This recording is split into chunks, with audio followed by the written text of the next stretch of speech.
Hello everyone, Namaskar and welcome to my channel That Odia Influencer. ମୋ ନାମ Manoj and I am thrilled to have you here with us today. ଯଦି ଆପଣ ଚ୍ୟାନେଲକୁ ନୂଆ, make sure to hit that subscribe button and ring the notification bell so ଆଗକୁ ଆମର latest content ଆପଣ miss କରିବେନି।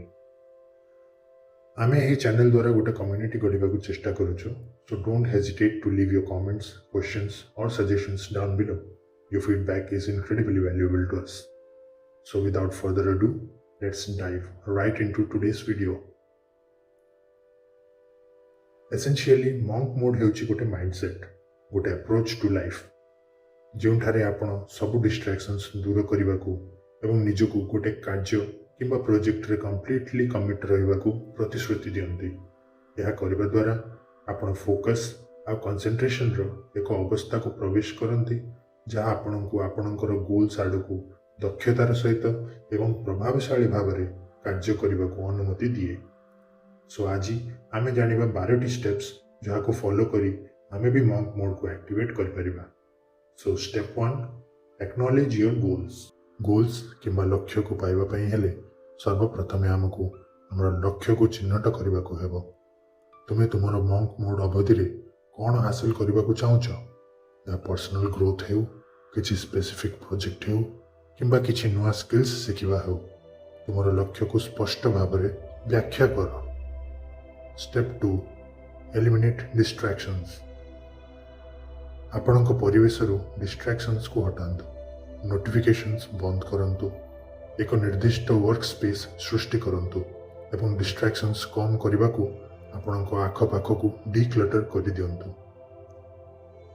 ଷ୍ଟେପ୍ 3, ଡେଭଲପ୍ ଅ ରୁଟିନ୍। ଗୋଟେ ଡେଲି ରୁଟିନ୍ ତିଆରି କରନ୍ତୁ। ଏକ ନିର୍ଦ୍ଧାରିତ ସ୍ଥିର ସମୟରେ ରାତିରେ ଶୋଇବାକୁ ଯିବା ଏବଂ ସକାଳୁ ଉଠିବା ଅଭ୍ୟାସ ସୃଷ୍ଟି କରନ୍ତୁ। ଏକ୍ସରସାଇଜ୍, ମେଡିଟେସନ୍, ହେଲ୍ଦି ଖାଇବାକୁ ଫଲୋ କରନ୍ତୁ ଏବଂ ମୋଷ୍ଟ ଇମ୍ପୋର୍ଟାଣ୍ଟ, ଆପଣଙ୍କର ଲକ୍ଷ୍ୟ ପାଇଁ କିଛି ସମୟ କାଢ଼ନ୍ତୁ ଆପଣଙ୍କର ଏହି ସେଡ୍ୟୁଲ୍ ଭିତରୁ। Step 4, limit social media.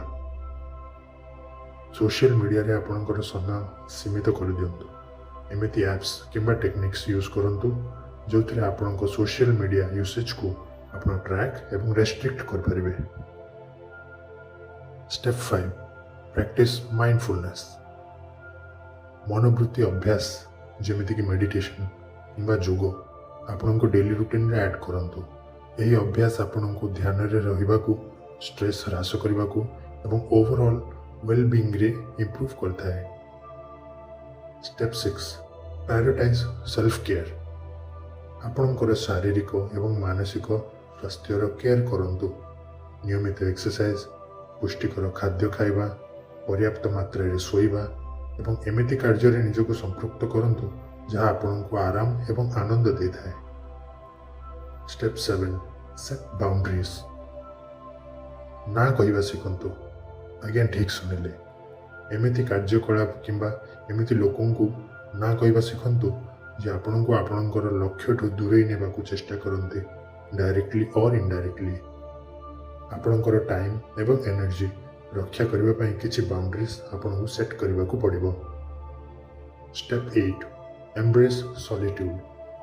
ଏକୁଟିଆ ରହିବାକୁ ଚେଷ୍ଟା କରନ୍ତୁ ଏବଂ ଆପଣଙ୍କର ଗୋଲ୍ସ ଉପରେ ପ୍ରତିଫଳିତ ପ୍ଲାନ୍ସ ଏବଂ କାର୍ଯ୍ୟ କରନ୍ତୁ।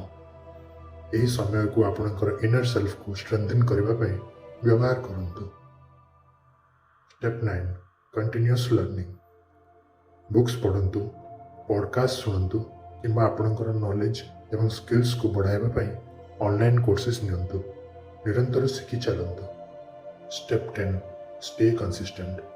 କନସିଷ୍ଟେନ୍ସି କିମ୍ବା ସ୍ଥିରତା ହେଉଛି ମୁଖ୍ୟ। ଚ୍ୟାଲେଞ୍ଜିଂ ଦିନରେ ବି ଆପଣଙ୍କର ନିତ୍ୟକର୍ମ ପ୍ରତି ପ୍ରତିବଦ୍ଧ ରୁହନ୍ତୁ। ଛୋଟ କନସିଷ୍ଟେଣ୍ଟ ପ୍ରୟାସରୁ ହିଁ ଆପଣଙ୍କୁ ସିଗ୍ନିଫିକାଣ୍ଟ ରେଜଲ୍ଟ ମିଳିଥାଏ। Step 11, reflect and adjust. ନିୟମିତ ଭାବରେ ଆପଣଙ୍କର ପ୍ରୋଗ୍ରେସକୁ ପ୍ରତିଫଳିତ କରନ୍ତୁ। କ'ଣ କାର୍ଯ୍ୟ କରୁଛି ଏବଂ କ'ଣ ସଂଶୋଧନ ଆବଶ୍ୟକ ତାହା ଆକଳନ କରନ୍ତୁ। ଆପଣଙ୍କ ଏକ୍ସପିରିଏନ୍ସେସ୍ ଉପରେ ଆଧାର କରି ଆପଣଙ୍କର ଆପ୍ରୋଚକୁ ଖାପ ଖୁଆଇବାକୁ ପ୍ରସ୍ତୁତ ରୁହନ୍ତୁ। Step 12, practise gratitude. ପ୍ରତିଦିନ କୃତଜ୍ଞତା ଅଭ୍ୟାସ କରନ୍ତୁ। ଆପଣ ଯେତିକି ବି ପ୍ରୋଗ୍ରେସ୍ କରିଥାନ୍ତୁ ନା କାହିଁକି, ନିଜ ପ୍ରୋଗ୍ରେସକୁ ଆକ୍ସେପ୍ଟ କରନ୍ତୁ ଏବଂ ପ୍ରଶଂସା କରନ୍ତୁ। ଗ୍ରାଟିଚ୍ୟୁଡ୍ ହିଁ ଆପଣଙ୍କର ଓଭରଅଲ୍ ମାଇଣ୍ଡସେଟ୍ ଏବଂ ମୋଟିଭେସନକୁ ଏନହାନ୍ସ କରିଥାଏ।